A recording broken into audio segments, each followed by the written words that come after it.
You just kicked everyone out so we can catch up. Hello, my beauties. How are you? Remember the days where I was like, hey, beauties, welcome back to my channel. Hi, beauties. Hi, beauties, welcome back to my channel. Hi, beauties, welcome back to my channel. Hi, beauties, welcome back to my channel. Hi, beauties, welcome back to my channel. Hi, beauties, welcome back to my channel. Wow, it's been a little while. I feel like I've grown since then. Wanted to sit down and chat a little bit because I've had a really interesting couple of months that I briefly shared on Instagram, and obviously I try to do my best showing up on Instagram and being my authentic self, but I'm also the kind of person that has to go through it first, and I'll give glimpses of what I'm going through, but I have to process it myself. I have to live it and learn from it, and only when I truly feel like I have a grasp of what's going on in my life that I will open up about it. I'm kind of ready. First of all, there was a lot of developments on the Verie side, and not in developments in oh my god, you guys, I'm working on so many exciting things and so much coming up. It's more on wow, how many things have gone wrong. As you guys know, Verie, it started as Leia and then it changed to Verie. It's been very much of a ride because not only that we had to go through, different people on the team and trying to find the right people with the right skills, which was very difficult. Obviously, us moving to the US has also thrown a little curveball into the whole process. But yeah, we've been kind of looking for the right people, trying to learn the process. And just so you guys know, when we started with Leia and now Verie, we had a few people that came up to us and they're like, hey, let us invest and we need 50% of the business.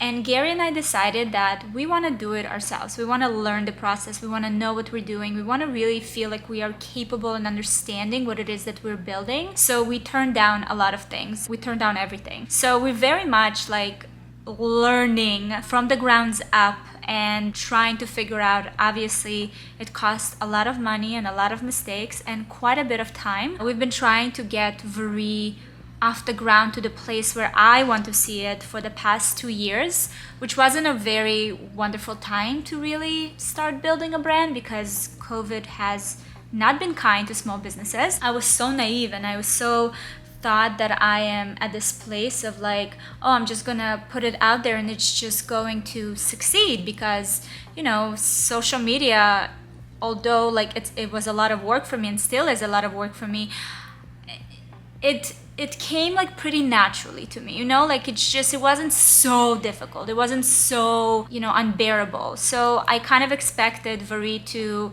be the same thing. I'm oh, okay, we're gonna find a product, we're gonna perfect the product, and it's gonna be easy. I'm just gonna show a design, they're gonna make it, and we're moving on.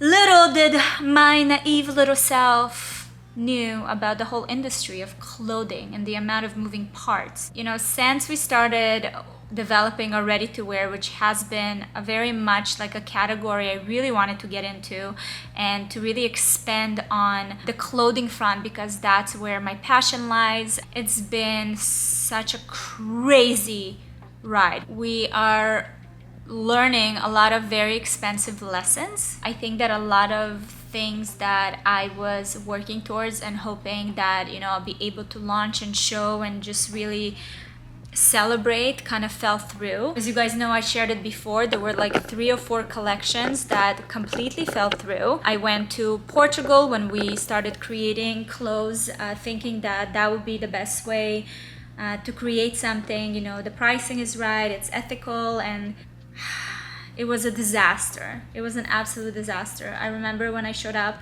at Porto, just kind of looking at everything that we needed to launch, everything looked like Forever 21, but worse than Forever 21. It just looked like complete garbage, and I just remember I just started crying and I got so stressed out, and there were a lot of times where I was maybe I just can't do it. Maybe it's just not something I'm good at. When do you keep pushing, and when is that time to just not give up, but to just recognize that, hey, you know what? Let me focus on what I'm good at. But oddly enough, there was a parallel kind of, life lesson that I've been learning while I've been thinking about this, hey, do I continue? Do I quit? Do I shut it down? And that parallel lesson was kind of coming from my own personal life, where I've realized how we live in a world of instant gratification, and everything is just so fast and so accessible and so immediate. And especially me coming from the business of social media, it is absolutely that. And when I started thinking about, hey, how can I bring more delayed gratification? Because it actually, on the personal front, it started with like thinking about the kids, right? Like, how do I teach them delayed gratification in today's world and, and time? And then I started thinking about myself, and I started thinking about, hey, I need to maybe start gardening. I need to start doing these things just to develop that like delayed gratification and that patience and that respect that you have to what you do, knowing that the results and the end result will come much later. So that's where it started on the personal front while I'm battling this whole issue with Verie. And then kind of both world merged for me. It's kind of like hit me like a light, and I was thinking, this is exactly the answer to Verie. What I'm doing with Verie is the most delayed gratification process I've ever experienced, and I think that every brand, every person that creates a product can relate. It takes so long. There's so many moving parts. There's so many lessons. There's so much to learn, and you learn constantly on a daily basis. And I've realized that, I would still want to garden, but Verie is my opportunity to fill up this like need for delayed gratification. So that's why a few months ago, when I was kind of thinking, you know what, this is not working, I realized that I really want to keep pushing. I really want to get to a point where I figured it out, and I trust myself, and I know myself very well, that and it might be the case that if I'm gonna be in a position where, hey, this is really not for me, like I'll feel it in my core, I'll know that it's time to leave and to like put that project to sleep. But I'm fighting for it, and I'm not even fighting for it, I'm just like playing the long game. I'm learning to fail and sit in that failure, and no longer looking at it of a place of like losing, but from a place of delayed gratification. Like, that's the process. This is something you have to go through. Although it's very, very slow, it's kind of starting to take shape. We actually had a shoot date a couple of weeks ago, and we were shooting our latest ready-to-wear drop, which again was super delayed, and there were a few other items that just never made it because fabric's gone missing and the fit wasn't right. So we only got to shoot like 4 SKUs out of, I think we were supposed to shoot like 10, but we were shooting it, and it was a sign in the right direction in terms of the photography was it, the model was it, the production was it. When I walked into that set, I felt like, oh, this is taking shape. Like this is starting to look like something that I've envisioned for the brand. So it was a really wonderful day, although I was really stressed out. I was just waiting for things to go wrong. It was kind of like a nod from the universe to be like, hey, you're getting there. Like, you're getting there. Something's happening. Something's changing. In terms of something that happened while we were on set, like we were shooting, like I mentioned, a few different items, and one of the items were these jumpsuits that I was actually really, really excited about. In most brands, there is a designer that only is in charge of design. There's a production that only does like production. There's all these different people, but we're a very small team. The few members of our team wear all the hats. So we're making a lot of mistakes, and one of the mistakes were that we kind of trusted a person that was in charge of the production to kind of lead us when it comes to the fit and make sure everything is right. And coming from a place where I'm like, I don't have experience, I don't know what I'm talking about, so they probably know, they kind of pushed through something that I just really wasn't happy with. And I actually don't blame them at all. I blame myself. I should know better, and I should know when I need to like insist on getting exactly what I asked for. So when we were shooting these jumpsuits, I haven't seen them until a few weeks before, and then we got the samples for the model to shoot and myself to shoot on the shoot day, and it wasn't it. Like, the idea was there, a lot of elements were good, but it wasn't what I wanted.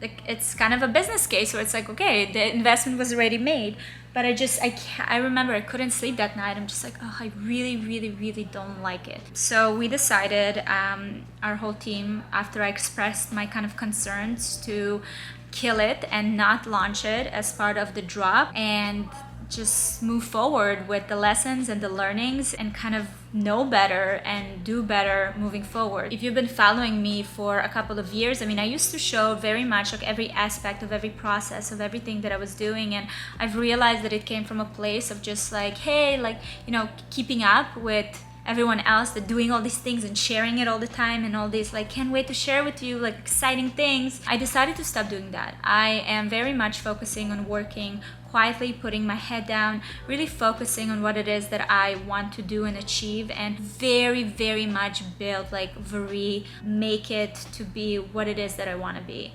So if you don't see a lot of me sharing about the process and about the things and, you know, all that, it's because I'm first trying to learn how to walk here, you know, like doing my baby steps, learning the environment, learning the strategy, and then I'll be so happy to open the doors to you and to show you everything. Me sharing kind of my failures and learnings from the past few months hopefully will make you understand a little bit of like what I've been going through, but it's been something. But be patient.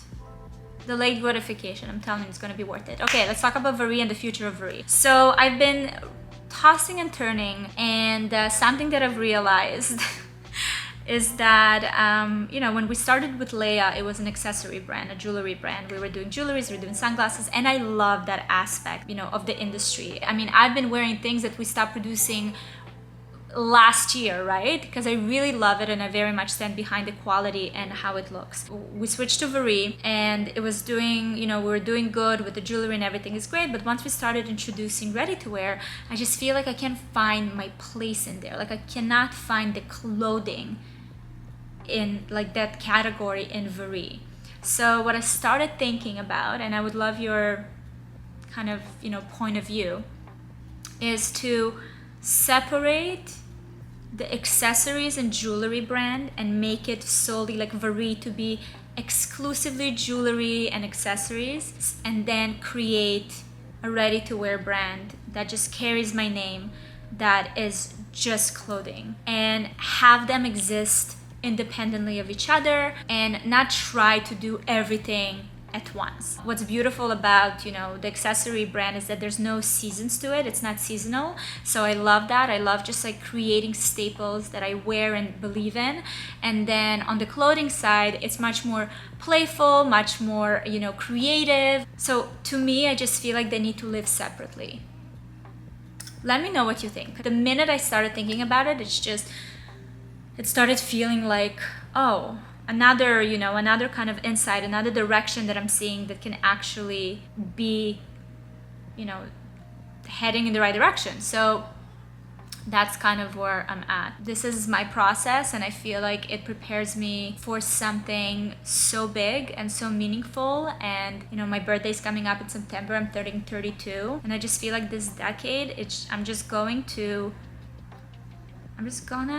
blow younger Valeria's mind. That's why I've come to this place of complete surrender to all the hiccups on the way, and to making failure to be like a beautiful time in my life of just sitting there, not trying to solve everything, but listen and observe and see and, you know, analyze and understand what it's trying to tell me, to show me, where is it trying to redirect me, because that's where the secret is. That is the secret of success. I remember I shared this one quote that really spoke to me. When reporter asked Edison, how did it feel to fail 1,000 times? Edison replied, I didn't fail 1,000 times. The light bulb was an invention with 1,000 steps. I have not failed. I've just found 10,000 ways that won't work. And that is also such a huge, valuable part of life, of doing anything at all, of relationship, of career, of raising kids, of everything. You have to find out along the way all the ways that it doesn't work in order to find a way that does work. So I would love your input, because I only ask these questions from my YouTube community and my family on YouTube, because I know you guys are as invested in this as I am, and I truly appreciate your input. So, love you.